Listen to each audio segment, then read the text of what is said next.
Hi and welcome to This Is Your Life. Well, we're here at Sydney's King's Cross railway station, where once upon a time above us was Australia's most legendary music venue. But if peak hour is pretty noisy here, in those days it had nothing on that venue called Surf City, where it was much louder. It was where some of Australia's greatest pop singers were launched. And tonight's guest of honour was one of them. He went from teen idol on to become our best-known rock and roller. In fact, his music inspired a following he still has today, 30 years later. Now, he's also turned author and is about to launch his first book. And that's where we're going to surprise him, right in the middle of his book launch. So, let's go. Because what I did was, I'm a frustrated poet too, and seeing as I'm an author now, I may as well do the whole damn lot. It's very nice to, that's another nice thing, is being able to say, oh shit.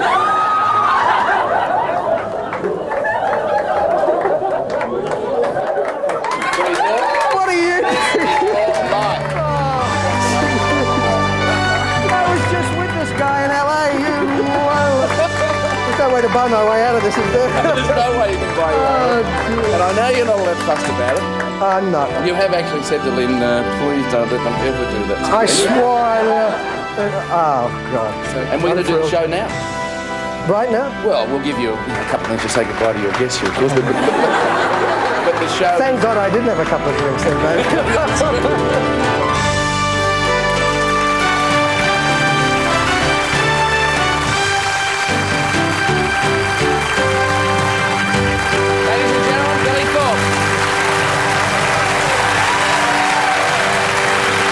Take your seat.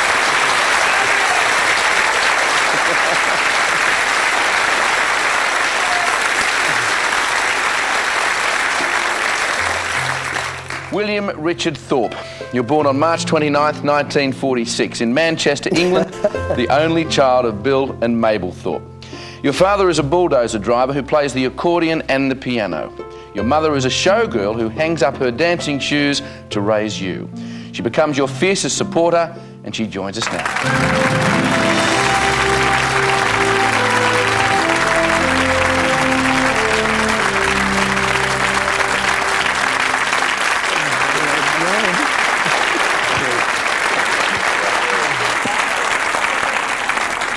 Now, Mrs. Thorpe, what sort of a son was Bill? He was very good. She's 89. Dad and I was proud of him as a boy. And he's always been a good son, hasn't he? Yeah.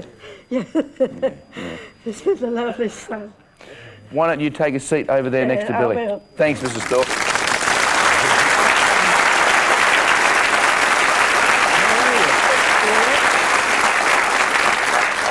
You're 8 in 1955 when you and your parents joined the ranks of the 10-pound Poms and migrate to Australia.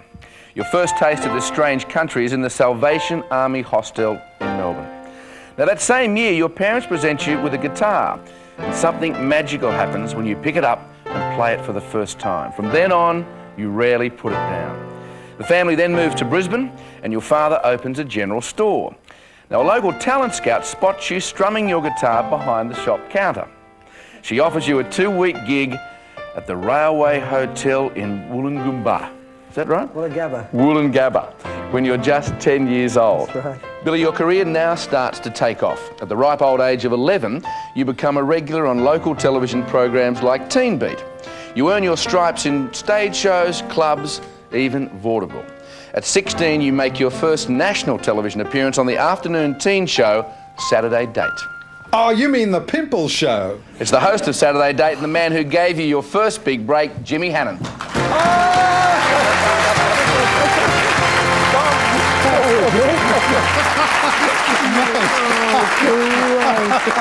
Look at this face, look at this face. Now, what's this about the Pimple Show? Well, the rival show was Bandstand, right? That's right, yeah. They had a sponsor called Clearasil, and everybody's clean cut, you know, Brian Henderson, everything like that. But on Saturday Night, they were down to earth. It was a great atmosphere, and they were a bit on the grunge side with a little bit of acne. You know, not that you had acne. Oh, I did. I had tons of it. No, he was always a very smooth performer. He this gave me guy. my first shot here. Yeah? And what was his act like? Oh, Well, we were duet. I was in a duet when I first in the came James out, Boys. Yeah, that's right. James Boys. And he got top money, $5. we had to pay a big talent. He is a big talent. He's a big star and he's still it's is. lovely to see you, Congratulations, Billy. Thank Enjoy you. the night. Thanks, Thank you Jimmy. very Thank you much. very much, mate. Thank you. Thank you. You're marvellous, Mabel. Billy, when you are performing, school certainly takes a back seat. Your headmaster despairs of you. He even predicts you'll end up in Brisbane's Boggo Road jail if you don't change your tune. Now, was that prediction justified? Well, if I hadn't got into music, probably that's where I was headed. Yeah, considering the people I hung out with at a young age. Yeah. A few of them end up there? Yeah, many of them.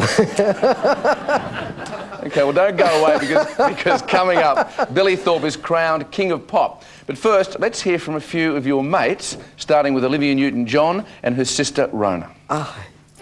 G'day, mate. Hi, Billy. Congratulations. Congratulations. We know you must be cringing, and we promise we won't embarrass you with any of those terrible stories. I didn't promise. I read your book last night. What a hot book. It's going to be a smash. It's fantastic. It really is. We're very proud of you, and I think you're a wonderful singer and a great guy, and have a good show, and don't cringe too much, mate. See ya. Hi Billy, sorry I can't be with you tonight. We'll always have those bandstand days memories to share, won't we? You are very respected because you're a great Australian performer, and I hope you're having a wonderful night. Thorpe, Merritt here. Just thought I'd run this by you. 1963, you were part of a duo. You became a solo act halfway through the song when your friend fell off the stage. Look, mate, I'm really proud of you. I'm pleased for you. Have a great night, and nobody deserves it more than you.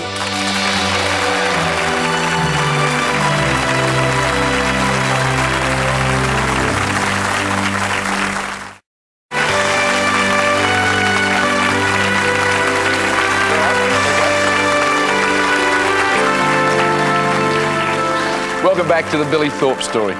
It's 1963 and the world is on the verge of a musical revolution. And you are hell-bent on being a big part of it. At 17, you head for Sydney, the capital of pop music. You hit King's Cross and immediately fall in love with not one, but two women, Pepper and Natalie, and set up house with both of them. True? My mother doesn't know anything about this, by the way. Because she hasn't read the book yet. I was going to break this to her gently, but yes, it's true. True? Yeah. Jeez, to be a rock star, Billy. Yeah, it was good. Well, right in the heart of King's Cross is Surf City. It's the mecca for thousands of hormone-charged teenagers. They come to listen to surf music and to do a dance called the Stomp. There it is. It's also where bands get a shot at the big time. At 17, you're asked to sing here with a group called the Aztecs, and together you develop your own version of the Stomp. I'm telling you, change your ways for me. Believe me, woman, I'll be what I say now. Last time I'm telling you, pop that jive. Don't wanna find yourself outside. All right. Billy, you haven't seen some of these guys for 30 years, but here they are now. The original Aztecs, Vince Maloney, Tony Barber, Cole Pagan and Bluey Watson.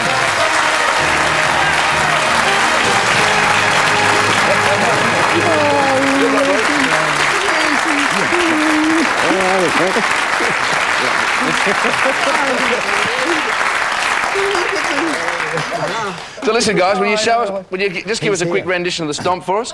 Go on. Billy, will you join in? Change your ways, honey. Believe me, woman, I'll be what I say now. The last time I'm telling you, put that jive. You wanna find yourself outside. Now, Mashed Potato was a big hit of yours. Have a look at this. Do you remember this?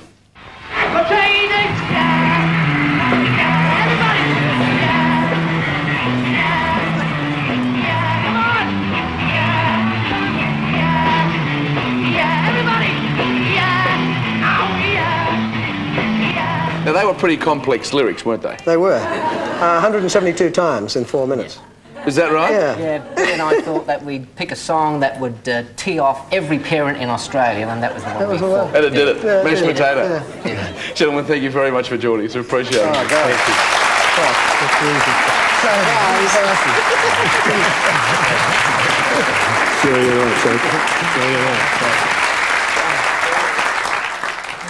you. Billy, your singing career is about to take off, but your personal life takes a tragic twist. Your flatmate Natalie is brutally murdered in the Cross. Unable to deal with her death, your other partner, Pepper, leaves you and you're now very much alone. So you throw yourself into your music. As a regular fixture at Surf City, you play to 2,000 kids a night. The next step is the national stage. And one man who helps you get there is journalist and author James Oram. Now, Jim couldn't be here tonight because he's seriously ill with cancer, but sends you this message. Well, tonight, Billy, this is your tribute and you enjoy it. You deserve it. You're a rock hero. You're a rock legend.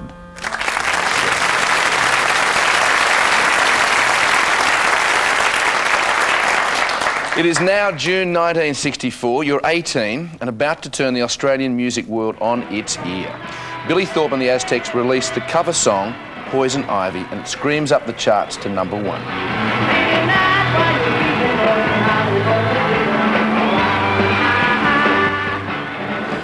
In Australia, Billy Thorpe and the Aztecs are now up there with the Beatles.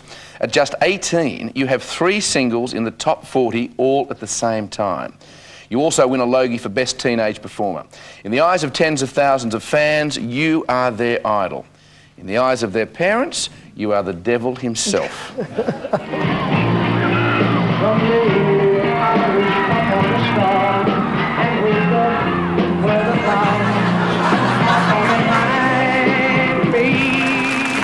There's another happy customer.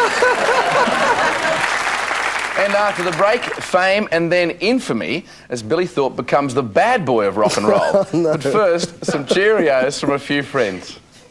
You've always been a profound inspiration to me and my brothers. Your unique singing, you're probably one of the greatest singers I've ever known in my life, and I'm sure you've been told that before. And we're very, very proud to know you. Congratulations on this wonderful night. Hey, Billy, you know, I've never met you, but I used to listen, you know, when I was a teenager, and hey, congratulations there, bud. I hope your life's not over. You know, next to Judy Garland, Billy, you probably have to do the greatest version of Somewhere Over the Rainbow. But in all sincerity, I don't know anybody in the rock and roll business that still smiles, that still looks as good as you do, and that's still as enthusiastic as you were yesterday. Keep on rocking, and thank you for being such a great role model.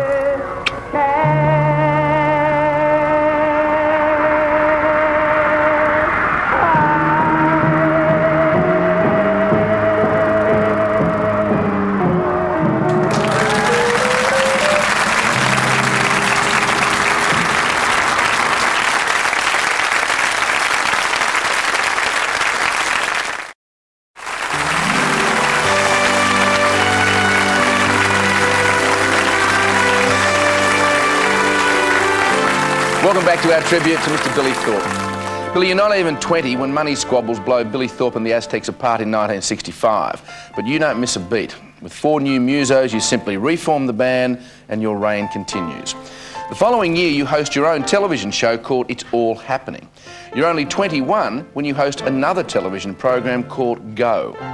But you then announce live on air that you plan to experiment with the drug LSD.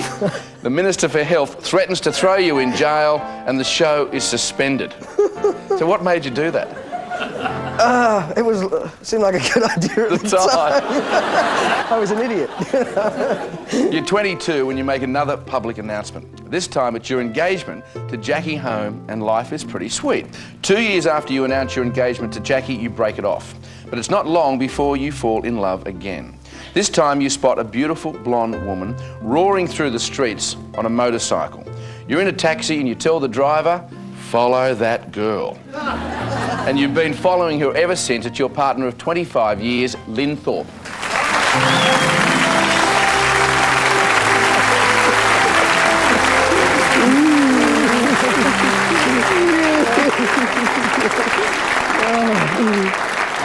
So obviously Billy caught up with you that day. Yeah, I did see her on a bike and I got the cab to follow her, and that's how we met. Were you impressed with him? Well, initially? He grew on me. Would you mind taking a seat next to Billy, please?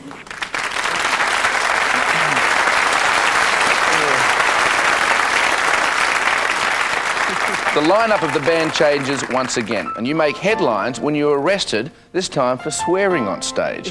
You go to jail, but you're unrepentant. And typical as the wild man of rock and roll, as soon as you're released, you do it again.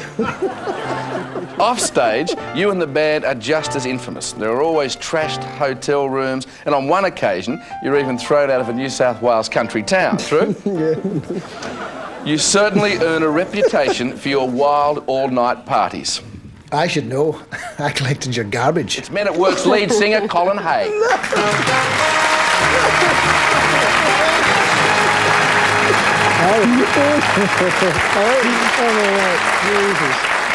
I just saw this guy last week too. I can't believe it. Why were you taking out his garbage? Because I was a garbo. Suppose so? It was big news when Billy Thorpe moved into my neighbourhood, Balmorris, and yeah, I did garbage on Wednesdays and Saturdays. So when did you meet him? Years later. When they were in LA and they were just like the toast of the town, he actually told me the story. He asked me backstage and said to me, describe my house, you know, and said, you lived in this house and your driveway looked like this and your bedroom was here and your garbage tins were around the back. And I'm thinking, what is this guy talking about? And I said, how do you know? He said, I used to be your garbo. And I've told that story, not... A few times. A few times, because he was just so open about it, and he's a lovely man. Fantastic, fantastic. Colin, thank you very much for joining us. Oh, it's a pleasure. Oh, cheers, man. Thank nice you. jacket.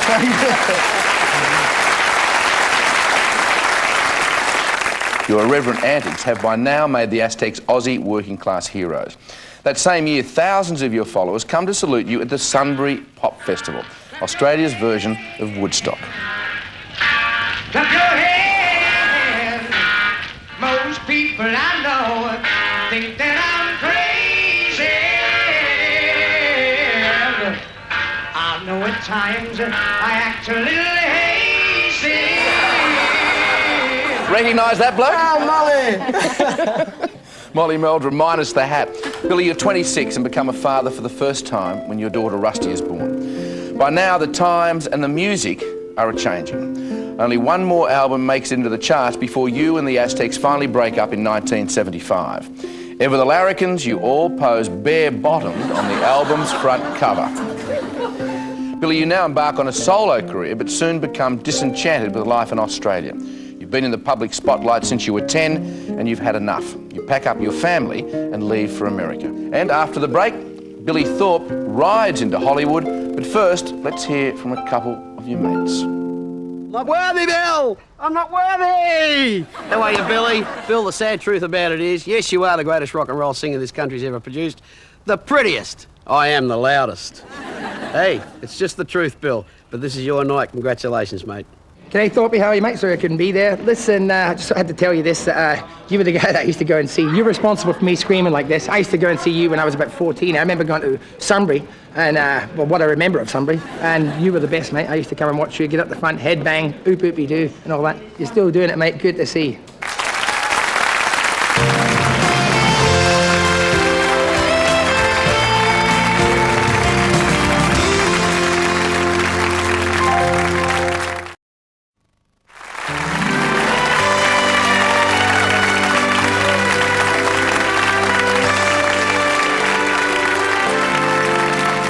Welcome back to This Is Your Life and Billy Thorpe. Billy, you're 30 in 1976 when you make a new start in the US and reinvent yourself. Your first American album, Children of the Sun, creates a totally different sound. You describe it as Pink Floyd meets the Aztecs. The album rockets up the charts all over the country and within weeks it goes gold. Then in 1978, your second child, Lauren, is born. Your two biggest fans join us now, Lauren and Rusty, all the way from Los Angeles, New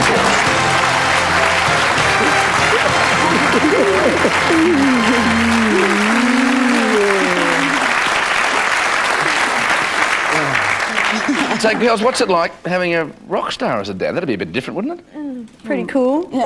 Cool. Everyone always thinks he's our boyfriend. Well, that's pretty flattering. Never conforms to the school banquets. He always comes in his leather jacket instead of the nice little suit. And is that right? So you're pretty young. Well, they used to be freaked out by me, be honest. I mean, Yeah. I had long hair and they said, get your hair cut, and then I was cool, you know. Girls, thank you very much. Thanks for joining us.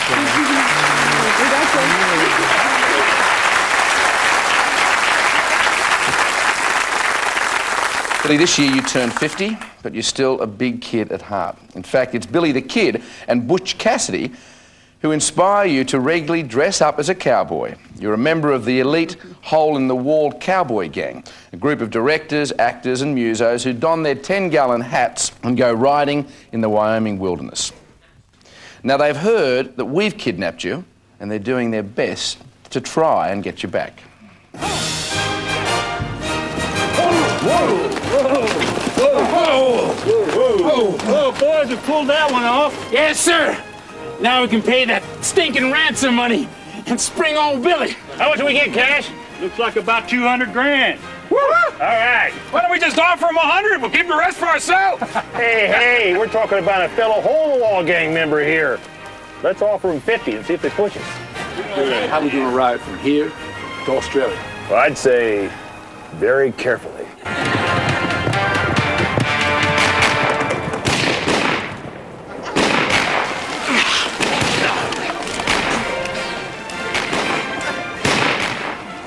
Here, he sure as hell know what to do. What are you saying? You saying I'm not the outlaw that Billy Thorpe is?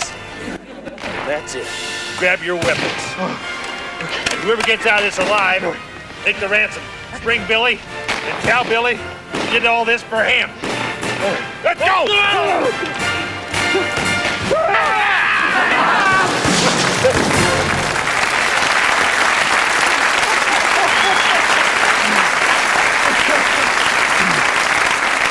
Well, Billy, one of the guys did make it out alive, and he's ridden all the way from America to be with you tonight, Cash Edwards.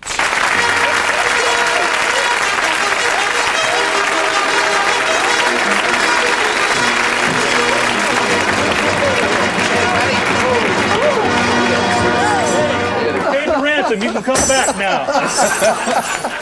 Hey, Billy.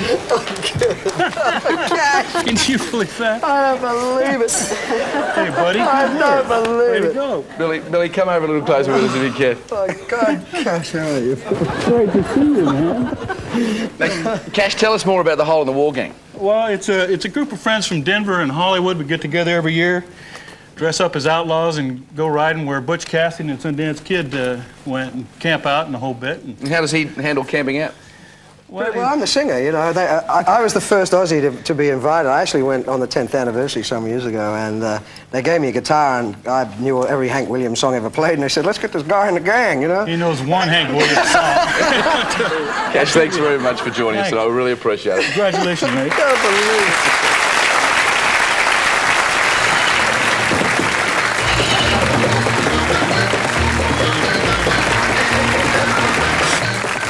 Billy, it's been a wild and exciting ride, from pop idol to rock and roll bad boy, from businessman to family man. You live and you love it all. Well, the Sunbury Aztecs are over there waiting for you, and we wondered if you wouldn't mind closing tonight's show with your anthem song. What about it, ladies and gentlemen?